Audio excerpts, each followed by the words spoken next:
অনেক মা বোনেরাও এসেছেন, মা কিছু মনে করবেন না, আমার বোন আমি আপনার ছোট ভাই হিসাবে বলছি, কিছু মনে করবেন না। আপনারা একটু বলেন তো, একজনের কথা আরেকজনের পিছনে বলা এটা কিসের পরিচয়? আরো বললাম গীবত হয়ে যায়, কিন্তু এটা আবার মুনাফিকের পরিচয়। কথা কোন ঠিক কিনা? আসলে আমরা একটু জেনে নাই, মাগো একটু ভালো করে শুনে নেন। আমি আপনার ছোট্ট সন্তানের মতো মা। ও বোন, আমার যুবতী বোনেরা আপনারা যারা আছেন, আমি আপনার ছোট ভাইয়ের মতো। আল্লাহ পাক রব্বুল আলামিন কোরআনুল কারীমের ভিতরে বলেন, ইন্নাল মুনাফিকিনা ফিদ দারকিল আসফালি মিনান নার, মুনাফিকদের স্থান হলো জাহান্নামের সবথেকে তলদেশে। একটু আওয়াজ দিয়ে বলেন তো কোন দেশে? এই তলদেশটা কত দূর কোন ধারণা আছে? বিভিন্ন লেখকরা কিতাবের ভিতরে বিভিন্ন ভাবে লিখেছেন।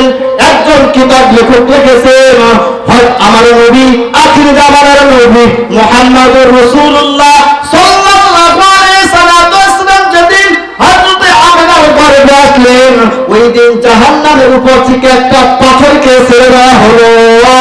আর আমার নবী যেদিন মেরাজে পৌঁছালো, ওই দিন যেদিন মেরাজ করতে মেরাজে পৌঁছালো, দিন আকার একটা আওয়াজ শুনতে পেল।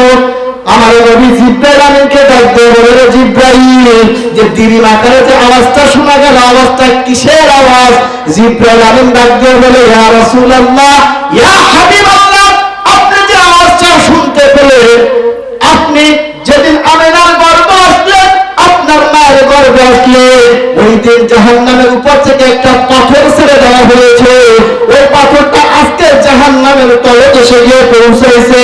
আপনারা আবার একটু আওয়াজ দিয়ে বলেন তো, জাহান্নামের গভীরতাকে এখন খুঁজে পাওয়া সম্ভব? এর জন্য একজনের কথা আর একজনের কাছে বলা যাবে না, আর একজনের অনুপস্থিতিতে আর একজনের গীবত করা যাবে না। যাবে নাকি? শুধু মায়েদের উদ্দেশ্য না, যুবক বাবারা আমার, যুবক ভাইয়েরা আমার, বৃদ্ধ বাবারা আমার, একজনের কথা আর একজনের কাছে গীবত করা যাবে না। গীবত করলে আমাদের স্থান কিন্তু জাহান্নামে হবে। কথা ঠিক কিনা? এর জন্য তোমাদেরকেই বলছি, একজনের কথা আর একজনের কাছে বলা যাবে না। পিছনে যে মহিলাটা দাঁড়ানো ছিল, তার অন্যান্য ভাইদের কাছে গিয়ে স্বপ্নের কথা বললেন।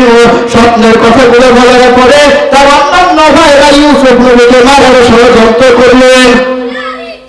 ও বাবারা, আপনারা একটু বলেন তো, আল্লাহ তারা যদি কাউকে বাঁচাতে চায়, তাহলে দুনিয়ার কেউ বিবেকে মারতে পারে?